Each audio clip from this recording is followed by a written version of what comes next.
നരകയാതന. പ്രായമായവരും കിടപ്പ് രോഗികളും അടക്കം ദുരിതത്തിലാണ്. വീടുകളിൽ ടാങ്കറിൽ വെള്ളം എത്തിച്ച് ക്ഷാമം പരിഹരിക്കുമെന്ന് പറഞ്ഞ മേയറുടെ വാക്കുകൾ വെള്ളത്തിൽ വരച്ച വര പോലെയായെന്ന് നാട്ടുകാരും പറയുന്നു. പലയിടങ്ങളിലും ഇത്തരത്തിലുള്ള പൈപ്പുകൾ നിരന്നിരിപ്പുണ്ട്. പക്ഷേ ഇത് തുറന്നാൽ ഒരു തുള്ളി വെള്ളം പോയിട്ട് കാറ്റുപോലും വരുന്നില്ല. കുടിവെള്ളമില്ലാതെ തിരുവനന്തപുരത്തെ ആറ്റുകാൽ വാർഡിൽ അനുഭവിക്കുന്നത് നരകയാതന. കൊച്ചുകുട്ടികളടക്കം വലിയ രോഗങ്ങൾക്കും ഇടയാകുന്നു. 2 മാസമായി ആറ്റുകാൽ വാർഡിലെ വട്ടവിള മേഖലയിൽ 150ഓളം വീടുകളിൽ ഈ ദുരിതം തുടങ്ങിയിട്ട് കുടിക്കാനോ ആഹാരം പാകം ചെയ്യാനോ എന്തിന് പ്രാഥമിക കൃത്യങ്ങൾക്ക് പോലും നേരിടുന്നത് വലിയ ബുദ്ധിമുട്ട്. ഭയങ്കര കഷ്ടം വെള്ളത്തിനെന്ന് വെച്ചാൽ ഇവിടെ എല്ലാവർക്കും കാലുമൊക്കെ വയ്യാത്തവർ അസുഖങ്ങളൊക്കെ ഉള്ളവരേ ഉള്ളൂ.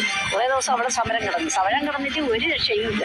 ഒരു കുടം വെള്ളമെടുക്കാൻ മീറ്ററുകൾ താണ്ടി പോകുന്ന വയോധികനും വണ്ടിയിൽ പെട്രോൾ അടിച്ച് കിലോമീറ്ററുകൾ താണ്ടി 2ഉം 3ഉം തവണ വെള്ളം കൊണ്ടുവരുന്നവരും പറയുന്നത് അവർ അനുഭവിക്കുന്ന പ്രശ്നത്തിന്റെ നേർചിത്രം. ഇവിടെ വന്ന് കോരി പിന്നെ വീട്ടിൽ പാലയിലും ബക്കറ്റിലും ഒക്കെ കൊണ്ടുവന്ന് വീട്ടും.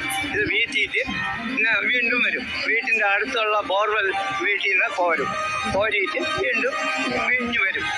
വന്ന് കുറേ നേരമൊക്കെ ഇരുന്നിട്ടാണ് വെള്ളം വീണ്ടും എടുത്തുകൊണ്ട് വരുന്നത്. എത്ര ദിവസം കൊണ്ട് ഒരു 2-3 മാസം കൊണ്ടേ വെള്ളമില്ല അറിയാം. ഈ ഇങ്ങനെ ചുവന്നോട് തന്നെ 1 ലിറ്റർ പെട്രോൾ തന്നെ 110 രൂപ വില. ഇവിടുന്ന് 1 കിലോമീറ്റർ പോയിട്ട് വരുമ്പോൾ 1/2 ലിറ്റർ പെട്രോൾ വരും. പിന്നെ ഇത് വെള്ളം കിട്ടുന്ന കാര്യം എല്ലാ രാജ്യത്തും എല്ലാ സ്ഥലങ്ങളിലും വെള്ളങ്ങളുണ്ട്. നമ്മളെ ഏരിയയിൽ മാത്രമേ വെള്ളമില്ല. ഞാൻ മരിച്ചാൽ എന്നെ ഒന്ന് കുളിപ്പിക്കാൻ പോലും വെള്ളമില്ല എന്ന് പറഞ്ഞ് എഴുന്നേറ്റ് നിൽക്കാൻ പോലും കഴിയാത്തൊരമ്മ തേങ്ങിയത് അധികാരികളുടെ കാതിൽ മുഴങ്ങണം. ഇന്ന് എത്ര ദിവസം കൊണ്ട് ഞങ്ങൾ കഷ്ടപ്പെടണമെന്നറിയാമോ വെള്ളത്തിന് വേണ്ടിയിട്ട്. ഞാൻ ഇവിടെ നെഞ്ചുവേദനയെടുത്ത് പിടച്ചിട്ട് അപ്പുറത്തെ ചേച്ചി വിളിച്ച് വെള്ളം വാങ്ങിച്ചിട്ട് ഞാൻ ഗുളിക കഴിച്ചത്. ആ അവസ്ഥയിലിരിക്കുന്ന ഞാൻ മരിച്ചാൽ എന്നെ കുളിപ്പിക്കാൻ വെള്ളമില്ല. എനിക്കത് വളരെയധികം വിഷമമുണ്ട്. നിരന്നിരിക്കുന്ന പൈപ്പുകളിൽ കൃത്യമായി വെള്ളം നൽകിയാൽ മാത്രം മതി പ്രശ്നം പരിഹരിക്കാൻ. പക്ഷേ ഒരു വാർഡിൽ മാത്രമായി അവഗണനയെന്ന് വട്ടവിള സ്വദേശികൾ. ഇത്രയും വിഷമത നമ്മൾ ഇതിനു മുമ്പ് ഇതുവരെ അനുഭവിച്ചില്ല. ഇവിടെ എല്ലാം 1/2 സെന്റ് 1 സെന്റ് 3/4 സെന്റ് സ്ഥലങ്ങളുള്ള ആൾക്കാരാണ് ഉള്ളത്. ഞങ്ങൾക്കൊരു കിണറെടുക്കാനുള്ള സ്ഥിതിയില്ല. കിണർ കുഴിക്കാനുള്ള സ്ഥലങ്ങളില്ല. ഈ പൈപ്പിനാണ് ഞങ്ങൾക്ക് ആശ്രയം. ഈ പൈപ്പെല്ലാം നമ്മുടെ റോഡ് പൈപ്പിലെങ്കിലും വെള്ളം വന്നെങ്കിൽ ഞങ്ങൾ അങ്ങനെയെങ്കിലും എടുത്ത് ഞങ്ങൾ കുടിവെള്ളത്തിൽ പരിഹാരം കണ്ടതായിരുന്നു. ഞങ്ങൾ ഈ പറഞ്ഞു മടുത്ത്.